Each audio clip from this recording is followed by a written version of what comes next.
Good morning everyone. और आज से हम अपना स्टार्ट करने वाले हैं चैप्टर नंबर 5। क्या नाम है इस चैप्टर का? Matrices continued. तो इसमें हम क्या करेंगे? मैट्रिक्स, अभी जो हमने चैप्टर किया था वो, प्लस डिटर्मिनेंट, इन दोनों का यूज़ करेंगे।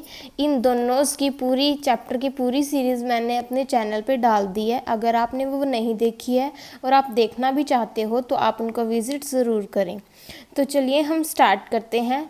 क्या एडजॉइंट ऑफ मैट्रिक्स हम कैसे फाइंड आउट करते हैं? सबसे पहले हमने एक बात की थी पीछे जो वीडियोस की थी कि मैट्रिक्स और डिटर्मिनेंट में फ़र्क क्या होता है, राइट? ये फ़र्क पता होना ज़रूरी होता है ना कि मैट्रिक्स जब हम डिनोट करते हैं तो हम ब्रैकेट में लगाते हैं। इसमें जो भी ऑपरेशन लगता है वो एक ऑपरेशन पूरी उस पर अप्लाई होता है, पूरी ब्रैकेट पे। लेकिन जब डिटर्मिनेंट को सॉल्व करते हैं तो डिटर्मिनेंट को हम पहली बात तो लिखते ऐसे हैं, और जब भी ऑपरेशन अप्लाई होता है वो एक रो या एक कॉलम या इस तरह अप्लाई होते हैं, राइट? तो एडजॉइंट ऑफ ए क्या कहता है? If A is equal to A I J type की कोई मैट्रिक्स है जिसकी एन रोड स्क्वायर मैट्रिक्स है। देखो, डिटर्मिनेंट निकालने के लिए मैट्रिक्स का स्क्वायर होना ज़रूरी था ना, तो इसमें भी क्या होना चाहिए? क्योंकि हम इसमें मैट्रिक्स के साथ साथ डिटर्मिनेंट का भी यूज़ करेंगे तो मैट्रिक्स का इसमें भी स्क्वायर होना ज़रूरी होगा। तो इसीलिए इसने बोला N rowed square matrix. Then adjoint of A is defined to be another n-rod square matrix which is the transpose of n-rows square matrix AIG। अब देखो, मैं इसको सीधी सीधी भाषा में आपको बताऊं तो ये क्या कहता है कि मेरे पास जो एडजॉइंट ऑफ ए होता है वो क्या होगा? मेरी जो सिंपल ए आई जे की वैल्यू होगी, अगर मैं उस ए आई जे की वैल्यू का ट्रांसपोज कर दूं तो वो मेरे पास क्या हो जाएगा? एडजॉइंट ऑफ ए, यानी कि ए जे आई बन जाएगा वो। इसको बोलते हैं हम एडजॉइंट ऑफ ए। ये इसने सीधी सीधी भाषा में इसको हम ऐसे फाइंड आउट कर सकते हैं। अब मैं आपको एक और चीज़ क्या बताने वाली थी कि जो ए होता है, ए को हम कैसे डिनोट करते हैं? ये हमारी पूरी मैट्रिक्स है, A is equal to A I J type की। ये हमने पूरी मैट्रिक्स कर दी है। देखो, जो हमारी लास्ट नंबर एलिमेंट है तो ये क्या है? n क्रॉस n, यानी कि पूरी मैट्रिक्स n क्रॉस n की है, तो इसकी रो भी सेम है, कॉलम भी। तो ये पहली बात तो ये साफ होगी कि ये स्क्वायर मैट्रिक्स है। दूसरी बात, इसमें n रोज हैं, यहाँ पे n की बात की हुई है ना, ठीक है। अब ए आई जे को अगर हम ट्रांसपोज कर देंगे, यानी कि ए आई जे को अगर हम रो और कॉलम को एक्सचेंज कर देंगे आपस में, तो वो बन जाएगा उसका ट्रांसपोज। ये हमने वीडियोस में भी किया है कि ट्रांसपोज कैसे निकालते हैं, राइट? वो वीडियो का लिंक मैं आपको डिस्क्रिप्शन में दे दूँगी, अगर आपको नहीं समझ आ रहा है तो आप वहाँ से देख सकते हैं, ठीक है। तो हमने क्या किया, जब हमारी रोज़ को हम ऐसे लिखते हैं A11 A12 A13 A21 A22 A23 इस तरह, लेकिन जब हम इसका ट्रांसपोज कर देंगे तो क्या आ जाएगा? जो 1 1 1, ये 1 1, फिर आगे 2 1, फिर 3 1, फिर 4 1 अप टू n1 आ जाएगा। मतलब जो n अब तक ऐसे चल रहा था वो n अब ऐसे चलेगा। इतनी बात क्लियर है? इसको बोलते हैं हम ट्रांसपोज, यानी कि रो और कॉलम को जब मैं इंटरचेंज कर देती हूँ तो मेरे पास निकल जाती है ट्रांसपोज। अब आपको समझ आ गई कि कैसे निकालते हैं हम एडजॉइंट है। अब देखो, आपके पास ये तो बहुत बड़ी वैल्यूज़ हैं n क्रॉस n की। आपके पास maximum n cross n, m cross m भी कह सकते हैं इसको, ये n क्रॉस n भी कह सकते हैं। ये मैक्सिमम आपके पास 3 का आएगा, यानी कि ऑर्डर 3 की आपके पास मैक्सिमम वैल्यू आएगी निकालने के लिए, ठीक है। अब चलिए हम थोड़ी सी थ्योरम्स करते हैं, क्योंकि आज हम बेसिक्स कर रहे हैं तो आज हम ना क्वेश्चंस करेंगे और ना ही एक्सरसाइज। तो आज हम जस्ट थ्योरम्स को रीड करेंगे कि कैसे इसका बेसिक हम तैयार कर सकते हैं। तो इसकी फर्स्ट थ्योरम क्या कहती है? If A be a square matrix of order n, अगर मेरे पास ए कोई स्क्वायर मैट्रिक्स है, कितने ऑर्डर की? n ऑर्डर की, देन मेरे को प्रूफ करना है क्या? a into adjoint A equal होगा मेरे पास एडजॉइंट ए इंटू ए के, और determinant of A equal I N into I N, यानी कि ये टर्म इसके भी इक्वल है और ये दोनों टर्म्स इसके भी इक्वल है, यानी कि ये तीनों ही एक दूसरे के इक्वल आनी चाहिए हमारे पास। इतनी बात क्लियर है? अब इसको हम प्रूफ कैसे करेंगे? तो चलिए बिना किसी देरी के स्टार्ट करते हैं। तो इसमें क्या आएगा? ए जो होगा हमारे पास क्या होगा, एनरोड मैट्रिक्स सबसे पहले ले लेंगे।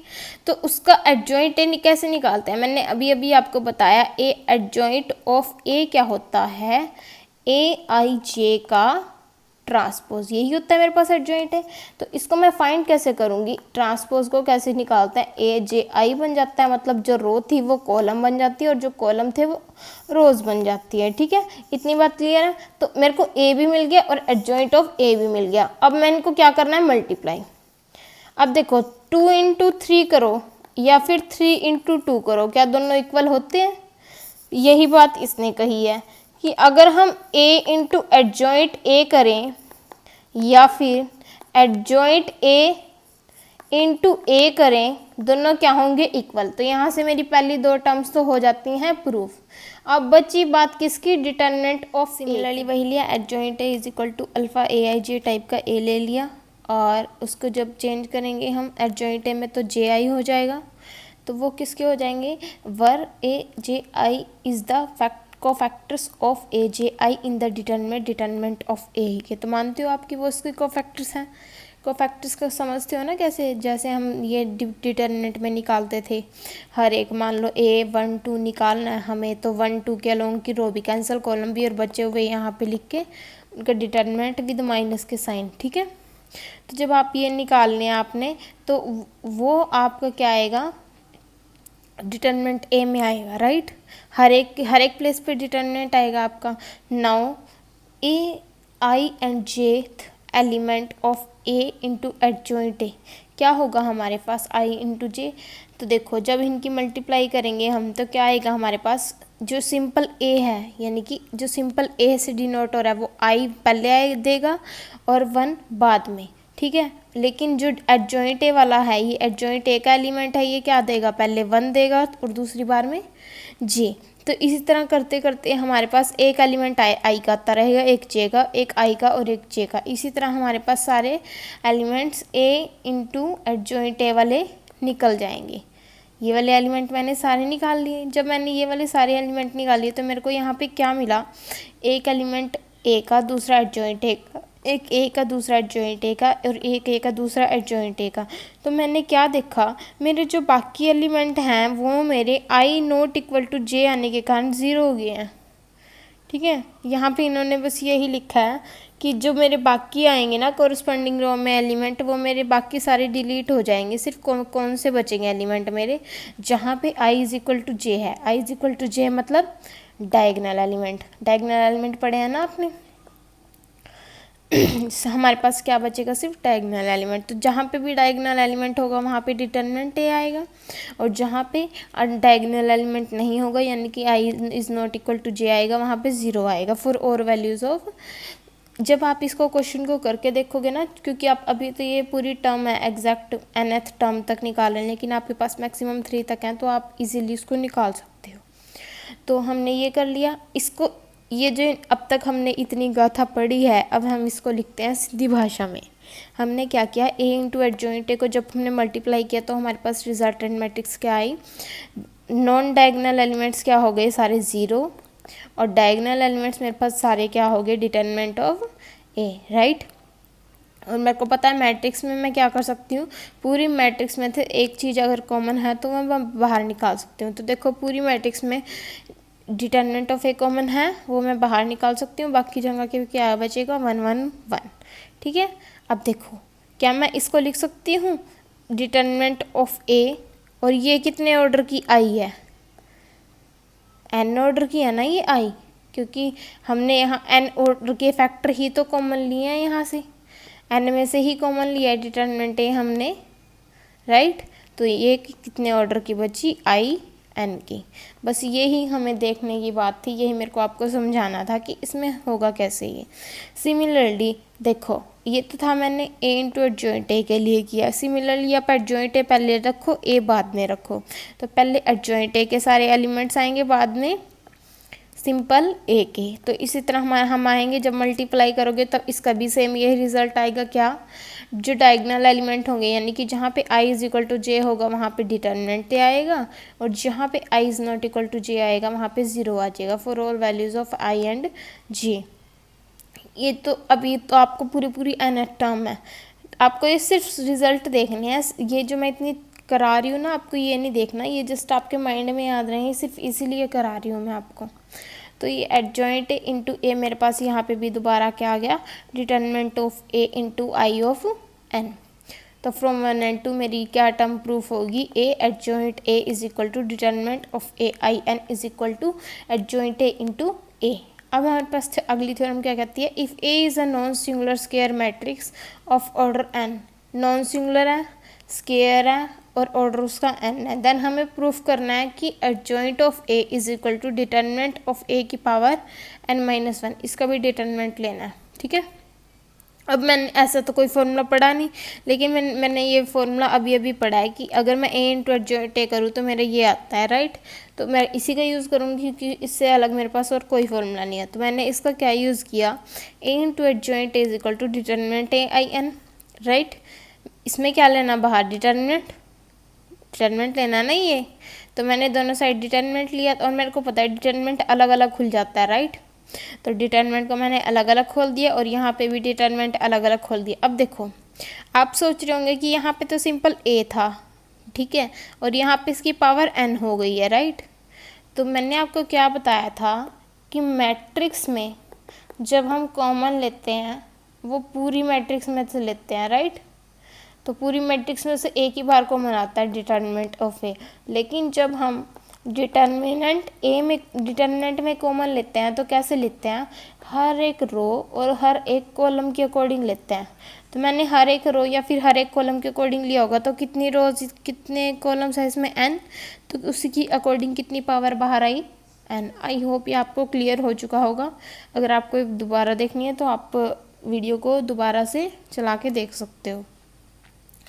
तो आपकी वैल्यू क्या आई, a की पावर n, डिटरमिनेंट a की पावर n और i ऑफ n। अब देखो, इसको भी अलग कर दिया, इसको भी अलग कर दिया। यहाँ पे किसी को भी in से मल्टीप्लाई करो, ये बिल्कुल वैसा ही है जैसे 2 को 1 से मल्टीप्लाई करो या फिर किसी भी टर्म को 1 से मल्टीप्लाई करो तो वही टर्म आती है, ठीक है। यहाँ पे भी जो उसकी आइडेंटिटी होती है वो in होती है। किसी भी मैट्रिक्स को लगा लो या डिटरमिनेंट लगा लो, सबकी आइडेंटिटी आई होती है ना, क्योंकि देखो मैट्रिक्स में आइडेंटिटी क्या होती थी, आई मैट्रिक्स, वह यूनिट मैट्रिक्स यानी कि, और डिटरमिनेंट में आइडेंटिटी क्या होती थी, आई एन, राइट। अब देखो इसको ऐसे लिखते थे, आई एन डिटरमिनेंट में, ठीक है, तो वही लिखी है इसने ये। अब चलते हैं, हमें चाहिए सिर्फ एडजॉइंट है, ये वाली चीज़ नहीं चाहिए, तो क्या कर दिया, इसको भेज दिया डिवाइड में, और मेरे को पता है डिटरमिनेंट ए की पावर ये और उसकी डिवाइड में ये, तो मेरा क्या बनेगा, पावर ऊपर जाके माइनस, और यही इसने टर्म लिखी है। तो हमारा सेकंड रिजल्ट भी प्रूफ हो गया कि एडजॉइंट ऑफ ए का डिटरमिनेंट मेरे पास इक्वल आता है डिटरमिनेंट ऑफ ए की पावर n-1 के। अब देखो इसके कुछ रिमार्क्स हैं। रिमार्क क्या कहता है, if A is a non singular matrix so that if A is a non singular matrix then so is adjoint of A. अब देखो नॉन सिंगुलर है, मैट्रिक्स है, वैसे ही नॉन सिंगुलर मैट्रिक्स किसकी होगी, एडजॉइंट ए की, क्योंकि हमें पता है अगर ए हमारा नॉन सिंगुलर है, नॉन सिंगुलर पता है ना आपको क्या होती है, आई होप आपको पता होगा। अगर नहीं भी पता तो मैं वीडियो का लिंक डिस्क्रिप्शन में दे दूँगी, आप वहाँ से चेक कर लेना कि सिंगुलर और नॉन सिंगुलर मैट्रिक्स कौन सी होती हैं। तो आपको क्या मिलेगा, if A is a non singular matrix then so as adjoint of A, मतलब जैसी ही आपकी मैट्रिक्स ए होगी वैसी ही आपकी मैट्रिक्स कैसी होगी, एडजॉइंट ऑफ ए की। इसलिए इसका ट्रांसपोज ही तो है, तो ज़्यादा तो फ़र्क होगा नहीं इनमें। अब सेकेंड रिमार्क क्या कहता है कि अगर हम ए इंटू एडजॉइंट ए दोनों साइड डिटरमिनेंट लिया, इस वाली का दोनों साइड डिटरमिनेंट लो, तो आपका क्या आएगा, यहाँ पे डिटरमिनेंट अलग खुल जाएगा, यहाँ पे ये वाली चीज़ अलग अलग खुल जाएगी ये भी। उसके बाद हम अभी पढ़ के आए हैं कि इसकी वैल्यू क्या होती है, ए की पावर n-1, तो यहाँ पे इसकी वैल्यू पुट कर दी क्या, ए की पावर n-1, अंदर क्या बचा ये टोटल ए की पावर n, मतलब इसने एक और थ्योरम सॉल्व कर दी हमारे लिए। क्या सॉल्व की कि ए इंटू अगर एडजॉइंट ए का होल डिटरमिनेंट हम लेते हैं तो उसकी वैल्यू क्या आती है, डिटरमिनेंट ऑफ ए की पावर n। चलें, तो नेक्स्ट क्वेश्चन हमारा क्या कहता है, if A is a non singular square matrix of order n, then हमें प्रूफ करना है क्या, adjoint A determinant is equal होगा किसके, डिटर्मिनेंट ऑफ ए की पावर n-2 इंटू ए के। एडजॉइंट ऑफ ए, पहले मैं आपको रिमाइंड करा देती हूँ कि हम क्या क्या पढ़ के आए हैं। एक तो क्या पढ़ के आए हैं, A into adjoint of A मेरा इक्वल होगा किसके, determinant of A into I N के। ठीक है। सेकेंड प्रॉपर्टी हम पढ़ के आए हैं, एडजॉइंट ऑफ ए का अगर हम डिटर्मिनेंट लेंगे वो होगा इक्वल डिटर्मिनेंट ऑफ ए की पावर n-1 के, राइट। और तीसरी हम यहाँ पे रिमार्क में हमने पढ़ लिया क्या, determinant of A into adjoint of A equal होगा मेरे पास ए की पावर n की। ये तीनों प्रॉपर्टीज आपको ध्यान में रखनी है, फर्स्ट सेकंड थर्ड। बनाना क्या है, एडजॉइंट ऑफ ए। सोच के चलो, तो मैं इसको मान लेती हूँ बी, मान लेती हूँ बी, ये वाली प्रॉपर्टी है मेरे पास, इसको मैं लिख सकती हूँ B into adjoint B is equal to B I N, वही लिखा है इसने फर्स्ट प्रॉपर्टी का यूज़ करके। मैं आपको साथ के साथ बताती चल रही हूँ कि इसने कौन सी प्रॉपर्टीज़ यूज़ की हैं। तो अब ये कौन सी ऑर्डर की स्क्वायर मैट्रिक्स है, एन ऑर्डर की। क्या मैं बी को रिप्लेस कर सकती हूँ एडजॉइंट ऑफ ए से।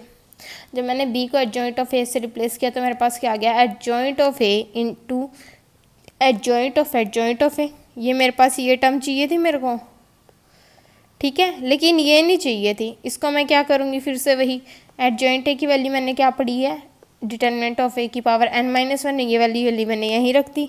अब मेरे को ये टर्म तो चाहिए नहीं, इसको डायरेक्ट उधर भी नहीं भेज सकती मैं, क्योंकि इस टाइप की उधर को भी कोई टर्म नहीं है।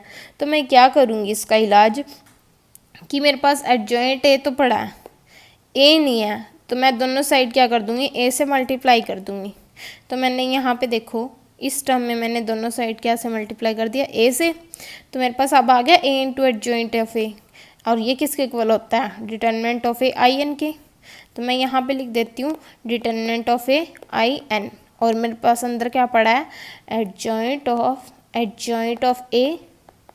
ठीक है, समझ रहे हो आप, ए और यहाँ पे डिटर्मिनेंट ऑफ ए की पावर n-1 आई एन। आपको इन दोनों को मल्टीप्लाई नहीं करना, ये एक मैट्रिक्स है और ये डिटर्मिनेंट है। डिटर्मिनेंट का रिजल्ट एक सिंगल नंबर आएगा, राइट। तो इसको हम दूसरी साइड भेज सकते हैं अब, क्योंकि इसके जैसी एक टर्म पड़ी है मेरे पास। तो मैंने क्या किया, इसको दूसरी साइड भेज दिया पूरी टर्म बना के। ये देखो पूरी टर्म बना के दूसरी साइड भेज दिया, तो क्या आया, ये थी पावर n-1।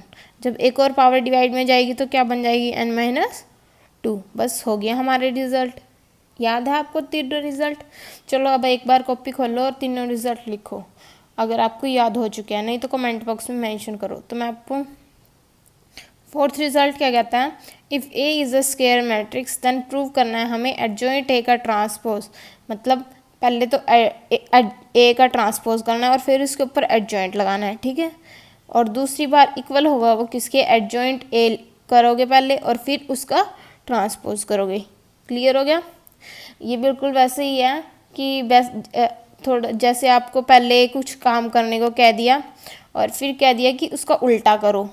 पहले आपको कुछ काम करने को कह दिया, फिर कह दिया कि उसका उल्टा करो, या फिर पहले उल्टा कर दो फिर उसका कुछ काम करो, ठीक है। ये बिल्कुल वैसा ही है। तो यहाँ पे क्या आ गया हमारे पास, प्रूफ क्या है इसका, ए स्क्वायर मैट्रिक्स ले ली ऑफ ऑर्डर n की, और हमें प्रूफ करना है कि ये दोनों इक्वल हैं। तो ये दोनों के दोनों जाहिर सी बात है कि सेम ऑर्डर के होंगे, n ऑर्डर के दोनों ले लिए।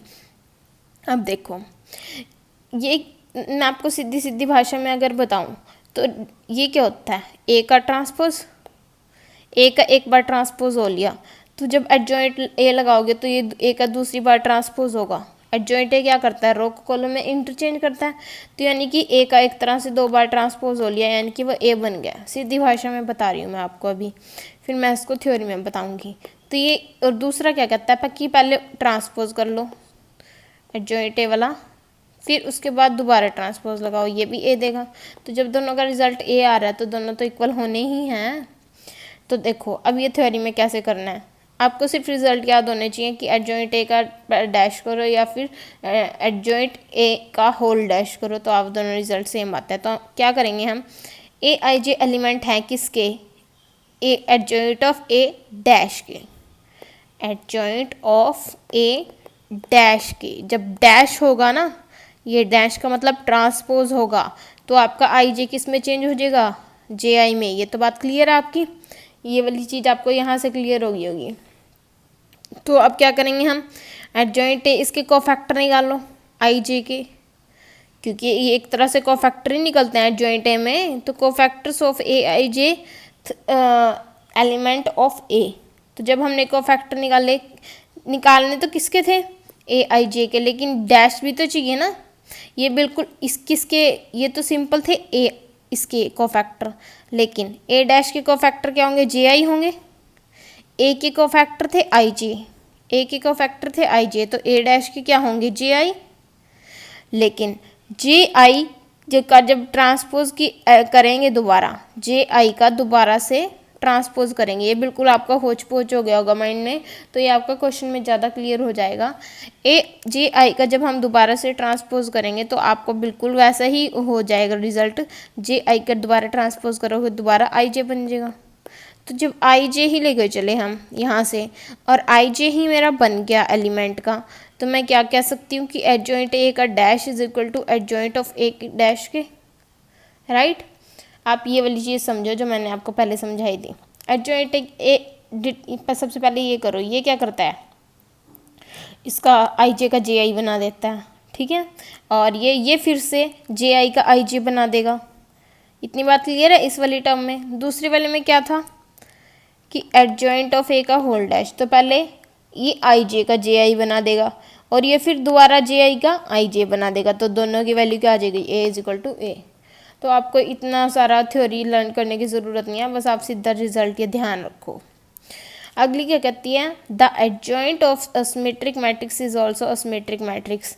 आपको बस ये याद रखना है कि सिमेट्रिक मैट्रिक्स तो पता होगी आपको। सिमेट्रिक मैट्रिक्स क्या होती है, जिसमें जो आई जे हैं वो इक्वल हों जे ऑफ आई के दूसरे के, राइट, यानी कि A dash is equal to A हो।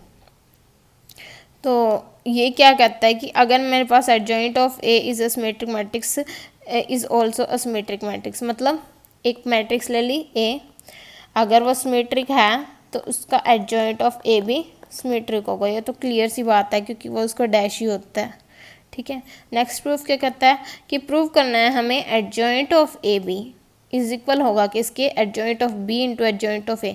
आपको याद है हमने एक प्रॉपर्टी क्या की थी कि मेरा जो ए बी का डैश होता है वो कैसे खुलता है, बी डैश ए डैश, यानी कि उल्टा खुलता है।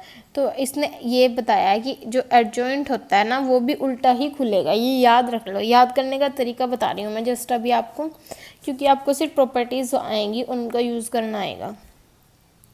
तो आपको क्या करना है, एडजॉइंट ऑफ ए बी कैसे खुलता है, उल्टा खुलता है हमेशा। आपको इसका सोल्यूशन ज़्यादा करने की ज़रूरत नहीं है, आपको सिर्फ ये याद रखना है कि एडजॉइंट ऑफ ए बी उल्टा खुलता है। अब मैं जो आपको करवाया है वो मैं एक बार रिमाइंड करवा देती हूँ। फर्स्ट के थ्योरम क्या थी कि ए करो, ए की मल्टीप्लाई करो किससे, दोबारा लिख देती हूँ मैं, ए की मल्टीप्लाई करो आप एडजॉइंट ए से, या फिर एडजॉइंट ए की मल्टीप्लाई करो आप ए से। वो आपका किसके इक्वल आता है, डिटरमिनेंट ऑफ ए की power I N, first property.